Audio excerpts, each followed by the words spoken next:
ಸುಹಾಸಿನಿ ಕಾರ್ಯಕ್ರಮಕ್ಕೆ ಮತ್ತೊಮ್ಮೆ ಸ್ವಾಗತ ವೀಕ್ಷಕರೇ. ನೀವು ಕರೆ ಮಾಡಬಹುದು, ನಿಮ್ಮ ಸಮಸ್ಯೆಗೆ ಪರಿಹಾರ ತಿಳ್ಕೋಬಹುದು. ಈಗ ಮೊದಲಿಗೆ ಬೆಂಗಳೂರಿಂದ ಲಕ್ಷ್ಮಿ ಕರೆ ಮಾಡಿದ್ದಾರೆ. ಲಕ್ಷ್ಮಿ, ನಿಮ್ಮ ಪ್ರಶ್ನೆ ಏನು? ಲಕ್ಷ್ಮಿ, ನನ್ನ ಧ್ವನಿ ಕೇಳ್ತಾ ಇದ್ರೆ ನಿಮ್ಮ ಪ್ರಶ್ನೆ ಏನು ತಿಳಿಸ್ಕೊಡಿ. ಹಲೋ, ಹೇಳಿ ಲಕ್ಷ್ಮಿ. ಹಲೋ ಮೇಡಮ್, ಅದೇ ಕಾರ್ಯಕ್ರಮ ಬರ್ತಾ ಇದೆಯಲ್ಲ, ಇದು ಮುಟ್ಟಾದಾಗ ಹೊಟ್ಟೆ ನೋವು ಜಾಸ್ತಿ ಇದೆ ಮೇಡಮ್. ಓಕೆ, ಹೊಟ್ಟೆ ನೋವು ಜಾಸ್ತಿ ಇದೆ. ಈಗಾಗಲೇ ಕಾಮಿನಿ ಅವರು ಅದಕ್ಕೆ ಉತ್ತರ ಕೊಟ್ಟರು ಅನ್ಸುತ್ತೆ. ಅಂದರೆ ಜಾಸ್ತಿ ಆದರೆ ಏನು ಮಾಡಬೇಕಾಗುತ್ತೆ ಕಾಮಿನಿ? ಇವಾಗ ಮಾತ್ರೆ ನುಗ್ತೀನಿ. ಹಾಗಲ್ಲಮ್ಮ, ಇವಾಗ ಹೊಟ್ಟೆ ನೋವು ಬಂದರೆ ನೀವು ಒಂದ್ಸಲ ಡಾಕ್ಟ್ರ್ ಹತ್ರ ತೋರಿಸ್ಬೇಕಾಗುತ್ತೆ. ಸ್ಕ್ಯಾನ್ ಮಾಡ್ತಾರೆ, ರಕ್ತದ ಪರೀಕ್ಷೆ ಮಾಡ್ತಾರೆ. ಅದರಲ್ಲಿ ನಮ್ಗೆ ಗೊತ್ತಾಗುತ್ತೆ ಅದರಲ್ಲಿ ಏನಾರು ಕಾರಣಗಳಿದೆನಾ, ಯಾಕೆ ಇಷ್ಟು ಹೊಟ್ಟೆ ನೋವು ಬರುತ್ತೆ ಅದನ್ನ ಫಸ್ಟ್ ಅದನ್ನ ಟೆಸ್ಟ್ ಮಾಡಿಸಿದ ನಂತರ ಆಮೇಲೆ ನೀವು ಮಾತ್ರೆ ತೊಗೊಳ್ಬೋದು ಯಾವಾಗಾದ್ರೂ. ಬಟ್ ಪದೇ ಪದೇ ಮಾತ್ರೆ ತೊಗೊಳೋದು ಸರಿಯಲ್ಲಮ್ಮ. ಓಕೆ, ಈಗ ಧಾರವಾಡದಿಂದ ಉಷಾ ಕರೆ ಮಾಡಿದ್ದಾರೆ. ಉಷಾ, ನಿಮ್ಮ ಪ್ರಶ್ನೆ ಏನು? ಹಲೋ, ಹೇಳಿ ಉಷಾ. ಇದು ನಾನು ಮ್ಯಾರೇಜ್ ಆಗಿ 7 years ಆಯ್ತೀಗ. ಫಸ್ಟ್ ಡೆಲಿವರಿ ಆದಾಗಿಂದ ನನಗೆ ಮಂತ್ಲಿ ಪ್ರಾಬ್ಲಮ್ ಸ್ಟಾರ್ಟ್ ಆಗಿದೆ. ಎವ್ರಿ 20 days 18 daysಗೆ ಡೇಟ್ ಆಗುತ್ತೆ. ಓಕೆ, ನನಗೆ ಅದಕ್ಕೆ 6 to 7 days ತನಕ ಬ್ಲೀಡಿಂಗ್ ಆಗುತ್ತೆ. ಮತ್ತೆ ಇದು ಎಷ್ಟು ಸೈಡ್ ನಾನು ಡಾಕ್ಟರ್ಗೆ ತೋರಿಸಿದೆ, ಕಾನ್ಸಂಟ್ರೇಟಿವ್ ಟ್ಯಾಬ್ಲೆಟ್ಸ್ ಕೊಟ್ಟಿದ್ದಾರೆ. ಅದರಿಂದ ಏನ್ ರಿಲೀಫ್ ಆಗಿಲ್ಲ. ಆ ಟ್ಯಾಬ್ಲೆಟ್ ತಗೊಂಡು ಬೇಜಾರಾಗಿ ನಾನೀಗ ಆಪರೇಷನ್ ಮಾಡ್ಕೊಂಡು ಲ್ಯಾಕ್ಟೋಸ್ಕೋಪಿ ಟ್ಯೂಬೆಕ್ಟು ಆಗಿದೆ. 1 year ಆಯ್ತು, ಅಂದ್ರೂ ಸೇಮ್ ಪ್ರಾಬ್ಲಮ್ ಕಂಟಿನ್ಯೂ ಇದೆ. ಓಕೆ, ಕಾಮಿನಿ ಅವರು ಉತ್ತರಿಸ್ತಾರೆ. ಇವಾಗ ನಿಮಗೆ ಮುಟ್ಟು ಸರಿಯಾಗಿ ಆಗಲ್ಲ ಅಂತ ಹೇಳ್ತೀರಾ, ಅಂದರೆ 20 ದಿನಕ್ಕೆ 25 ದಿನಕ್ಕೆ ಆಗುತ್ತೆ ಅಂತ. ಎರಡನೇದೇನು ಅಂತಂದರೆ, ಇವಾಗ ಮಕ್ಕಳು ಆದಮೇಲೆ ಆಯಿತು ಅಂತ ನೀವು ಅಂದ್ಕೊಂಡಿರ್ಬೋದು, ಬಟ್ ಕೆಲವು ಸಲ ಮಾಂಸದ ತುಣುಕುಗಳು ಏನಾರು ಇರುತ್ತೆ ಗರ್ಭದ ಒಳಗಡೆ. ಸೊ ಅದರಿಂದ ಸ್ಕ್ಯಾನ್ ಮುಖಾಂತರ ಏನಾರು ಕಾಣಿಸ್ಕೊಳುತ್ತಾ ಅಂತ ನೋಡಬೇಕು. ಎರಡನೇದು, ಅದನ್ನೇನಾರು ಕಾಣಿಸ್ಕೊಳ್ದೆ ಇದ್ರೂ ನಿಮ್ಮ ಹಾರ್ಮೋನ್ ಲೆವೆಲ್ಸ್ ನೋಡಬೇಕು. ಥೈರಾಯ್ಡ್ ಏನಾರು ಸರಿ ಇದೆಯಾ ಇಲ್ಲ, ಮತ್ತು ಪ್ರೋಲ್ಯಾಕ್ಟಿನ್ ಹಾರ್ಮೋನ್ ಚೆನ್ನಾಗಿದೆಯಾ ಇಲ್ಲ ಅಂತ ಇವನ್ನ ಚೆಕ್ ಮಾಡಿದ ನಂತರ ಯಾವ್ದಾರ ನಿರ್ಧಾರ ಮಾಡ್ಬೋದಮ್ಮ. ಓಕೆ, ಈಗ ಮೈಸೂರಿಂದ ಅನಿತಾ ಕಾಲ್ ಮಾಡಿದ್ದಾರೆ. ಅಂತ ನಿಮ್ಮ ಪ್ರಶ್ನೆ ಏನು? ಹಲೋ ಮೇಡಮ್, ಹೇಳಿ ಅಂತ. ನನ್ನ ವಯಸ್ಸು 36. ಈಗ ನಾನು ಪ್ರತಿದಿನ ಕರೆಕ್ಟಾಗಿ ಮುಟ್ಟಾಗ್ತಾ ಇದೆ. ಏಪ್ರಿಲ್ 25th ನಾನು ಟ್ಯಾಬ್ಲೆಟ್ ತಗೊಂಡ್ಬಿಟ್ಟಿದ್ದೆ, ಒಂದು 8 ಟ್ಯಾಬ್ಲೆಟ್, ರಿಜಿಸ್ಟರ್ ಟ್ಯಾಬ್ಲೆಟ್. ಏನ್ ಟ್ಯಾಬ್ಲೆಟ್? ರಿಜಿಸ್ಟರ್ ಪೋಸ್ಟ್ಪೋನ್ ಟ್ಯಾಬ್ಲೆಟ್ ತಗೊಂಡ್ಬಿಟ್ಟಿದ್ದೆ. ಪೋಸ್ಟ್ಪೋನ್ ಟ್ಯಾಬ್ಲೆಟ್ ತಗೊಂಡಿದ್ರಿ? ತಗೊಂಡಿದ್ದೆ. ಆಮೇಲೆ ಏಪ್ರಿಲ್ 25 ರಜಾ ಅದೇ, ಇನ್ನು ರಜಾನೇ ಆಗಿಲ್ಲ ಮೇಡಮ್ ನಾನು. ಓಕೆ, ಇವಾಗ ಎಷ್ಟು ವಯಸ್ಸಮ್ಮ? 36 37 ಬೀಳುತ್ತೆ ಮೇಡಮ್. ಓಕೆ, ಅದು ಇವಾಗ ನಿಮಗೆ ಎಷ್ಟು ತಿಂಗಳದಿಂದ ಮುಟ್ಟಾಗಿಲ್ಲ? ಈಗ ಅದೇ ಏಪ್ರಿಲ್ 25th ಆಗಿದ್ದು, ಮೇ ಜೂನ್ ಇನ್ನು 2 ತಿಂಗಳಿಂದ ಆಗಿಲ್ಲ. ಜೂನ್ ಬರ್ತಾ ಇದೆ. ಆಮೇಲೆ ಟ್ಯಾಬ್ಲೆಟ್ ಕೊಟ್ಟಿದ್ರು, ಇದು ಆಗೋಕೆ ಡೆನ್ಸರಿ 10 mg ಅಂತ ರಜೆ ಆಗೋಕೆ ಟ್ಯಾಬ್ಲೆಟ್ ಕೊಟ್ಟಿದ್ರು. Tablet DENIRI ಬೆವರಿನಾ? 10 mg. ನೋಡಮ್ಮ, ನೀವೇನು ಮಾಡಬೇಕು, ಸ್ಕ್ಯಾನ್ ಮಾಡಿಸ್ಕೊಳ್ಬೇಕು ಮೊದಲೇ. ಸ್ಕ್ಯಾನ್ ಮಾಡಿಸ್ಕೊಂಡ ನಂತರ ಅದರಲ್ಲಿ ಏನು ತೊಂದರೆ ಇಲ್ಲದೆ ಇದ್ದರೆ ಮತ್ತೆ ಇಂಡ್ಯೂಸ್ ಮಾಡೋದು ಟ್ಯಾಬ್ಲೆಟ್ಸು ಕೆಲವು ಇರುತ್ತೆ.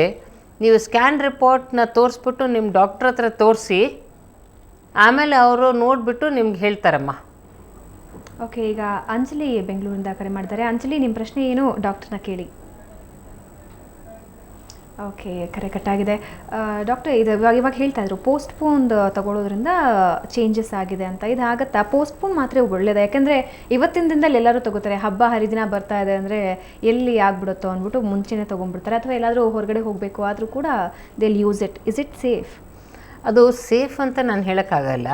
ಬಟ್ ಏನಾಗುತ್ತೆ, ಪರಿಸ್ಥಿತಿ ಆ ಥರ ಆಗಿರುತ್ತೆ, ನೀವು ತೊಗೊಳ್ಬೇಕಾಗಿರಬಹುದು. ಬಟ್ ಕೆಲವು ಸಲ ಈ ಥರ ಪೋಸ್ಟ್ಪೋನ್ ಟ್ಯಾಬ್ಲೆಟ್ಸು ಪದೇ ಪದೇ ತೊಗೊಳ್ತಾ ಇದ್ದರೆ ಈ ಋತುಚಕ್ರದ ಏನು ಕ್ಲಾಕ್ ಇರುತ್ತೆ, ಬಯೋಲಾಜಿಕಲ್ ಕ್ಲಾಕು, ಅದು ಸ್ವಲ್ಪ ಡಿಸ್ಟರ್ಬ್ ಆಗಿಬಿಡುತ್ತೆ. ಸೊ ಅದಕ್ಕೆ ಮತ್ತೆ ಯಾವಾಗ ಎಜುಕೇಟ್ ಆಗುತ್ತೆ ಕರೆಕ್ಟಾಗಿ 30 days ಆಗೋದಕ್ಕೋಸ್ಕರ ಒಂದು ಸ್ವಲ್ಪ ಟೈಮ್ ತೊಗೊಳುತ್ತೆ.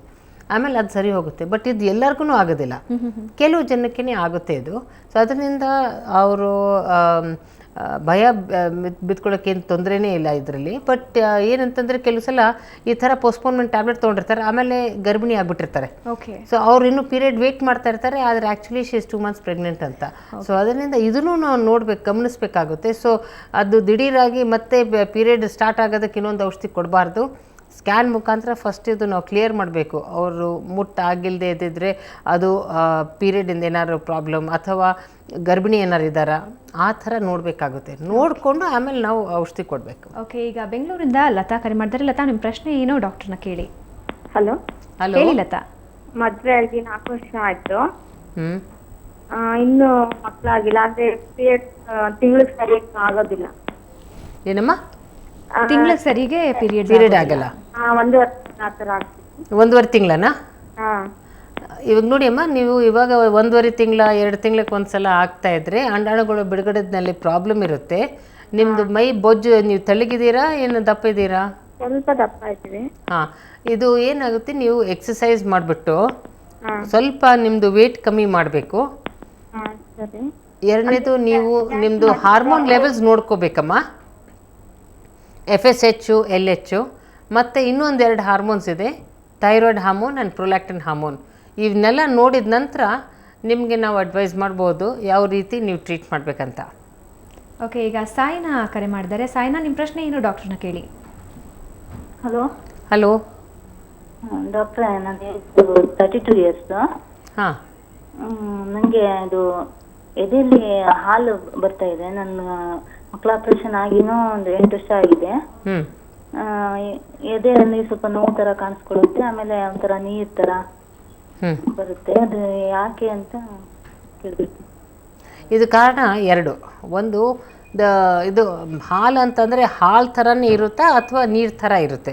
ಈ ನೀರು ಥರ ಇದ್ದಿದ್ದು ಸ್ತನದಿಂದ ಈ ಡಿಸ್ಚಾರ್ಜ್ ಏನು ಬರುತ್ತೆ, ಅದು ನೀವು ಸುಮಾರು ಸಲ ಅದನ್ನ ಹಿಂಡಿ ಇದು ಮಾಡಿದರೆ ಅದು ಬರೋದಕ್ಕೆ ಅವಕಾಶ ಇದೆ. ಅದನ್ನ ದಯವಿಟ್ಟು ಹಿಂಡಕ್ಕೆ ಹೋಗಬೇಡಿ. ನಿಮ್ಮದು ಬಾಡಿ ಏನು ಹಾಕ್ಕೊಳ್ತೀರ ಅದು ಟೈಟಾಗಿರಲಿ. ಅದನ್ನ ಮತ್ತೆ ಮುಟ್ಟಕ್ಕೆ ಹೋಗಬೇಡಿ, ಅದು ತಾನೇ ಒಣಗಿಬಿಡುತ್ತೆ. ಎರಡನೇದು ಏನಂತಂದರೆ, ಅದು ಹಾಲು ಥರ ಬರ್ತಾ ಇದ್ದು ಅದು ಸೋರ್ತಾ ಇದ್ದರೆ ದೆನ್ ನಿಮ್ಮದು ಒಂದು ಹಾರ್ಮೋನ್ ಪ್ರೊಲ್ಯಾಕ್ಟಿನ್ ಅಂತ ಬರುತ್ತೆ, PRL. ಆ ಹಾರ್ಮೋನ್ ಲೆವೆಲ್ಸು ಒಂದು ಸ್ವಲ್ಪ ಹೆಚ್ಚಾಗಿರ್ಬೋದು. ಅದನ್ನ ನೀವು ಟೆಸ್ಟ್ ಮಾಡಿ. ಅಕಸ್ಮಾತ್ ಅದು ಹಾರ್ಮೋನ್ ಲೆವೆಲ್ಸ್ ಹೆಚ್ಚು ಆಗಿದ್ದರೆ ನೀವು ಕೆಲವು ಔಷಧಿಗಳು ತೊಗೊಳ್ಬೇಕಾಗುತ್ತೆ. ಆಮೇಲೆ ಇದು ಮಲೆ ಹಾಲನ್ನ ಒಣಗಿಸ್ಬಿಡ್ಬೋದು. Okay, thank you doctor. ಇನ್ನಷ್ಟು ಇನ್ಫಾರ್ಮೇಷನ್ ನಿಮ್ಮಿಂದ ಪಡ್ಕೋತೀವಿ. ವೀಕ್ಷಕರೇ, ನೀವು ಕರೆ ಮಾಡಬಹುದು. ಅಂತಹ ಸಮಸ್ಯೆಗಳು ನಿಮಗಿದ್ರೆ ಯಾವುದೇ ಮುಚ್ಚುಮರೆ ಇಲ್ಲದೆ ನಮ್ಮ ಜೊತೆ ನೀವು ಶೇರ್ ಮಾಡಿಕೊಂಡು ಅದಕ್ಕೆ ಪರಿಹಾರ ಪಡ್ಕೋಬಹುದು. ಅದಕ್ಕೂ ಮುಂಚೆ ಸುಹಾಸಿನಿಯಲ್ಲಿ ಒಂದು ಪುಟ್ಟ ಬ್ರೇಕ್.